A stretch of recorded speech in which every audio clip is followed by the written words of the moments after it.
কক্সবাজারের টেকনাফে টাকা দিয়ে তাঁতি দলের কমিটি কিনল আওয়ামী লীগ নেতা। জেলা সভাপতি ডাক্তার নাসির উদ্দিনের বিরুদ্ধে অভিযোগের তীর। সাবেক সভাপতি সম্পাদকের হুঁশিয়ারি, কমিটি ভাঙতে হবে, না হলে হবে কঠোর আন্দোলন। কেন্দ্রের ভূমিকায় কর্মীদের মধ্যে বাড়ছে ক্ষোভ। বিস্তারিত দেখুন কক্সবাজারের টেকনাফ থেকে ফাহিম হাসান সাদিকের পাঠানো প্রতিবেদনে। বাংলাদেশ জাতীয়তাবাদী তাঁতি দলের টেকনাফ উপজেলা ও পৌরসভা কমিটি নিয়ে বিস্ফোরক অভিযোগ উঠেছে। তৃণমূল নেতাদের দাবি, জেলা আহ্বায়ক ডাক্তার নাসির উদ্দিন চৌধুরী সরাসরি কয়েক লাখ টাকার বিনিময়ে কমিটি বিক্রি করেছেন। এতে বাদ পড়েছেন ত্যাগী কর্মীরা, আর স্থান পেয়েছেন আওয়ামী লীগের সুবিধাভোগী অর্থশালী ও বিতর্কিত ব্যক্তিরা। এই অভিযোগ তুলে কঠোর আন্দোলনের হুঁশিয়ারি দিয়েছেন সাবেক সভাপতি টেকনাফ উপজেলা তাঁতি দল আব্দুল আমিন, সাবেক সাধারণ সম্পাদক আজিজ, সাবেক পৌরসভা সভাপতি ও উপজেলা তাঁতি দলের প্রতিষ্ঠাতা পরিচালক কায়েস মাহমুদ। প্রতিষ্ঠাকালীন সভাপতি কায়েস মাহমুদ ক্ষোভ প্রকাশ করে বলেন, 2022 সালে দলের দুঃসময়ে আমি টেকনাফে তাঁতি দল গড়ে তুলি, অথচ আজ আমাদের মতো ত্যাগীরা বাদ। আর নাসির উদ্দিন কমিটি বিক্রি করে আওয়ামী শীর্ষ মাদক কারবারি হেলালের ঘনিষ্ঠদের হাতে দায়িত্ব তুলে দিয়েছেন। এটি টেকনাফ বিএনপির জন্য ভয়াবহ বিশ্বাসঘাতকতা। 30 সেপ্টেম্বর রাত অনুমানিক 11টার দিকে রাতের বুটের মতো রাতের কমিটি একটা প্রকাশ হয়েছে গত রাত। সেই কমিটিকে আমরা টেকনাফ উপজেলা তাঁতি দল ও পৌর তাঁতি দল আমরা বয়কট করলাম। সেই কমিটিকে আমরা কখনো মেনে নেব না, কেননা সেখানে আওয়ামী লীগের দূষরকে কমিটির দায়িত্ব দেওয়া হয়েছে। নয়াপল্টন কেন্দ্রীয় কার্যালয়ে গিয়ে আবুল কালাম আজাদ ভাইয়ের সাথে কথা বলে আমি টেকনাফ উপজেলায় টেকনাফ পৌরসভায় তাঁতি দল প্রতিষ্ঠা করলাম। সেই তাঁতি দল গ্রামগঞ্জে পৌঁছে দিয়ে আজকে সুসংগঠিত গড়ে তুললাম। আপনারা সে সময় গেছিলেন কোথায়?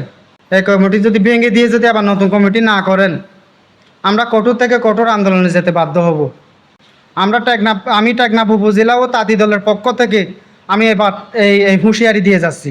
সাবেক সভাপতি আব্দুল আমিন বলেন, এই কমিটি আমাদের রক্ত ঘামের রাজনীতিকে অপমান করেছে। আমরা লড়াই করেছি, জেল জুলুম সয়েছি, অথচ এখন 5 লাখ টাকার বিনিময়ে পদ বিক্রি হচ্ছে। সাবেক সাধারণ সম্পাদক আজিজের বক্তব্য, ত্যাগীদের মূল্যায়ন না করে টাকার বিনিময়ে পদ দেওয়া হলে বিএনপির ভবিষ্যৎ বিপন্ন হবে। নাসির উদ্দিন প্রমাণ করেছেন তিনি ব্যর্থ।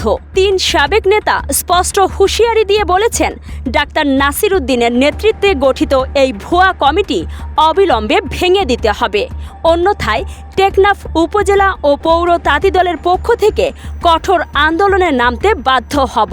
অভিযুক্ত ডাক্তার নাসির উদ্দিনের বক্তব্য জানতে একাধিকবার ফোন দিলেও রিসিভ করেননি।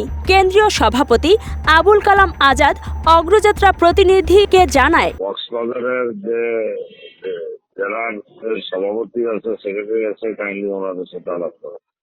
না, ওনাদের সাথে তো কথা বলছি। এখন ওনারা অভিযোগ আমাদের কাছে এমন কোনো কিছুই নেই, এটা তো উপজেলার ব্যাপার, ওনাদের সাথে তো আলাপ হলো আলাপ। এখানে বিষয় হচ্ছে যে এটা তো উপজেলার বিষয়, আপনার জেলার বিএনপি নেতা মানে জেলা তাঁতি দলের নেতার বিরুদ্ধে অভিযোগ। এখন ওনাদের উপর তো আপনারাই আছেন। এই সম্বন্ধে আমি এখন পর্যন্ত কিছুই জানি না, আগে জানতে হবে।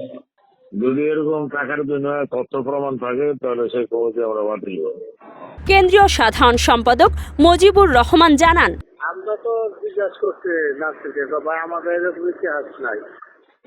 আমার সভাপতি আছে, আমার সভাপতি ওনার সাহেব, ওনার সাথে আলাপ করি, ওনার সাথে আলাপ করে বেশি। আওয়ামী লীগের লোক আছে এখানে, ছবি সহ বিশেষ আমরা চাইছি যে আমাদের কাছে